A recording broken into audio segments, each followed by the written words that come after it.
سورۃ النمل مکیہ.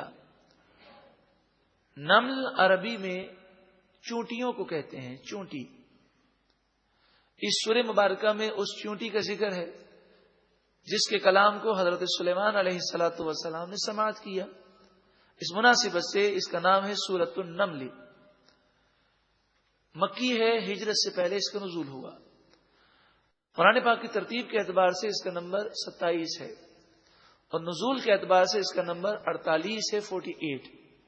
اس میں 93 آیتیں ہیں اور 7 رکوع ہیں. بسم اللہ الرحمن الرحیم. اللہ کے نام سے شروع جو بہت زیادہ مہربان نہایت رحم کرنے والا. طاسین حروف مقطعات. اللہ ورسولہ اعلم بمرادہ. اللہ اور اس کے رسول اس کی مراد زیادہ جانتے ہیں. تلک آیات القرآن، یہ قرآن کی آیتیں ہیں. وہ کتاب مبین اور روشن کتاب کی آیتیں ہیں. ہدن ہدایت ہے، وہ بشرا اور بشارت ہے، للمؤمنین مومنوں کے لیے. کون سے مومنوں کے لیے بشارت ہے؟ الذین یقیمون الصلاۃ، جو نماز قائم رکھتے ہیں. ویؤتون الزکاۃ، اور زکوٰۃ ادا کرتے ہیں. وہم بالآخرۃ ہم یوقنون، اور وہ آخرت پر یقین رکھتے ہیں. تقریباً 700 جگہوں پر قرآن پاک میں نماز کا ذکر ہے. نماز بہت اہم ہے، یہاں تک کہ بعض علماء نے لکھا کہ جو ایک وقت کی نماز بھی جان بوجھ کر قضا کرنے کا عادی ہے، اس کی کوئی دعا اللہ کی بارگاہ میں قبول نہیں ہوتی ہے، اسے کوئی وظیفہ فائدہ نہیں دیتا. تو اگر آپ چاہتے ہیں وظائف کما حقہ فائدہ دیں اور دعا جیسا ہم چاہتے ہیں ویسے قبول ہو جائیں، تو نمازوں کی پابندی کریں. اور یہ بھی فرمایا جو اچھی طرح وضو کرے اور اچھی طرح نماز پڑھے، پھر جو دعا مانگے اللہ تعالیٰ اس کی دعا کو قبول فرماتا ہے. تو نماز کے لیے وقت نکالیں. یہ نہ کہ جلدی جلدی آپ نماز ایک بوجھ سمجھ کے اس سے فارغ ہو جائیں. اطمینان سے وضو کریں، اطمینان سے نماز ادا کریں. یہ نماز انسان کی زندگی میں انقلاب لا سکتی ہے. ان الصلاۃ تنہی عن الفحشاء والمنکر، بے شک نماز بے حیائی اور برے کاموں سے روکتی ہے. اگر ہم سچے نمازی بن جائیں، ظاہری اور باطنی آداب کے مطابق صحیح نماز ادا کریں، تو انشاءاللہ دل نور قرآن پاک سے منور ہو جائے گا. ان الذین لا یؤمنون بالآخرۃ، بے شک وہ لوگ جو آخرت پر ایمان نہیں رکھتے. زینا لہم اعمالہم، ہم نے ان کے لیے ان کے اعمال مزین کر دیے. مراد یہ ہے کہ ان کے دل ایسے خراب ہو گئے ہیں کہ برے کام کر کے وہ خوش ہوتے ہیں، برائی کو وہ برائی نہیں سمجھتے. فہم یعمہون، پس وہ بھٹک رہے ہیں. اولئک الذین لہم سوء العذاب، یہی وہ لوگ ہیں جن کے لیے برا عذاب ہے. وہم فی الآخرۃ ھم الاخسرون، اور یہی لوگ آخرت میں سب سے زیادہ نقصان اٹھانے والے ہوں گے. وَإِنَّكَ لَتُلَقَّى الْقُرْآنَ مِن لَّدُنْ حَكِيمٍ عَلِيمٍ، بے شک ضرور بضرور آپ پر قرآن پڑھا جاتا ہے حکیم علیم پروردگار کی طرف سے. یعنی یہ قرآن اللہ نے نازل کیا جو حکیم بھی ہے اور علیم بھی ہے. اس کا ہر کام حکمت سے بھرا ہے. اور یہ کلام قرآن مجید فرقان حمید یہ بھی حکمتوں سے بھرا ہوا ہے. اذ قال موسیٰ لأہلہ، یاد کرو جب موسیٰ علیہ السلام نے اپنی زوجہ سے کہا، جب آپ مدین سے حضرت صفورہ رضی اللہ تعالی عنہا کے ساتھ مصر کی طرف آ رہے تھے. سخت سردی تھی. آپ نے دور ایک آگ دیکھی. انی آنست نارن، بے شک میں نے آگ کو دیکھا ہے. سآتیکم منہا بخبر، راستہ بھول گئے تھے. فرمایا ان قریب میں تمہارے پاس وہاں سے کوئی راستے کی خبر لے کر آتا ہوں. او آتیکم بشہاب قبس، یا میں تمہارے پاس ایک چمکتی ہوئی چنگاری شعلہ لے کر آتا ہوں. مراد یہ ہے کہ میں کوئی آگ کا ٹکڑا لے آؤں، کوئی لکڑی ایسی لے آؤں جس میں آگ جل رہی ہو، یہاں پر آ کر ہم آگ جلا لیں، کیونکہ سردی بہت تھی. لعلکم تصطلون، تاکہ تم سردی سے بچنے کے لیے اپنے ہاتھوں کو آگ پر گرم کرو. تصطلون کے معنی ہوتا ہے تاپنا، جیسے سردی کے اندر آگ پر ہاتھ گرم کیے جاتے ہیں.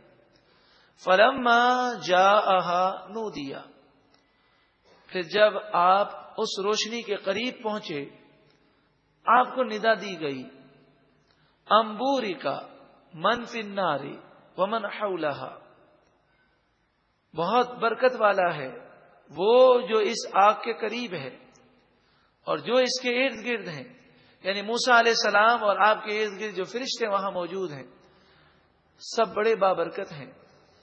وسبحان اللہ رب العالمین، اللہ جو کہ رب العالمین ہے اسی کے لیے ساری پاکی ہے.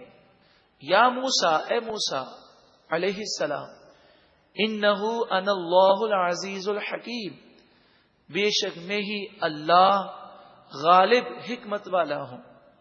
وَأَلْقِ عَصَاكَ، آپ اپنے عصے کو زمین پر گرا دیں.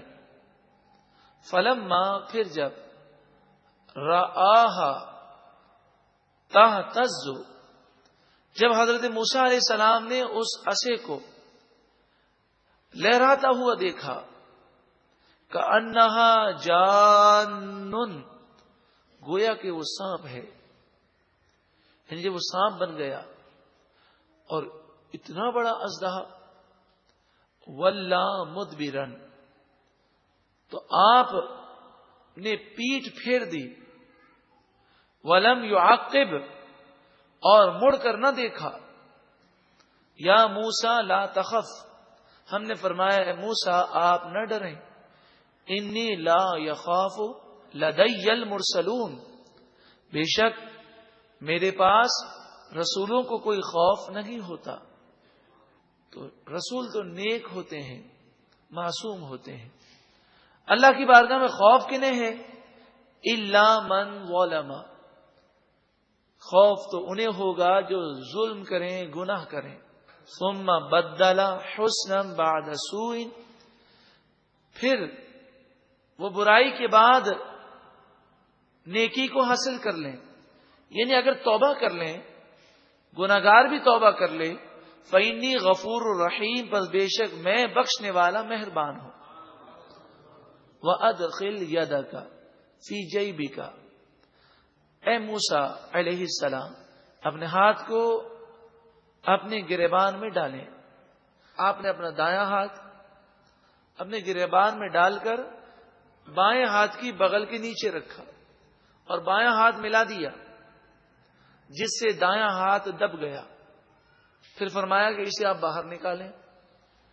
تخرج بیضاء من غیر سوء، یہ ہاتھ نکلے گا سفید چمکتا بے عیب.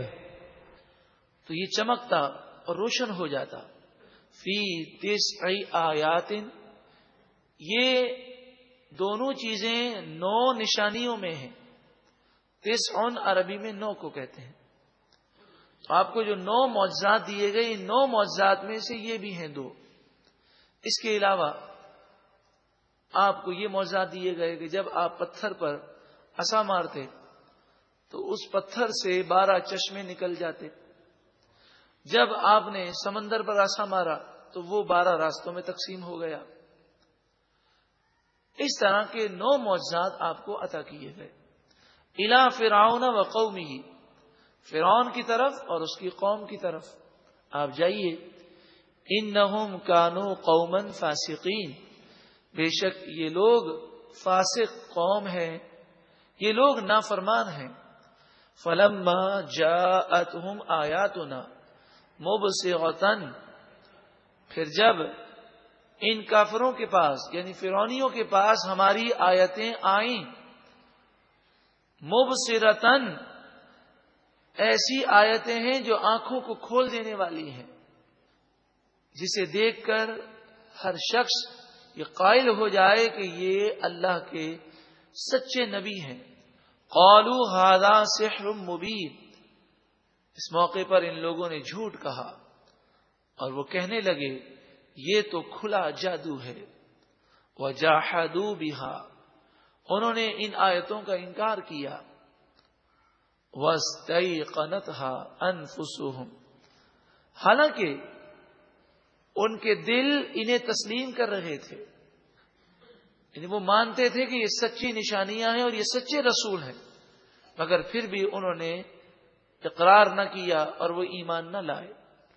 ظلما وعلوا، گناہ کرتے ہوئے، ظلم کرتے ہوئے اور تکبر کرتے ہوئے انہوں نے انکار کیا۔ فانظر، پس دیکھو، کیف کان عاقبۃ المفسدین، فساد کرنے والوں، گناہ کرنے والوں کا کیسا برا انجام ہوا۔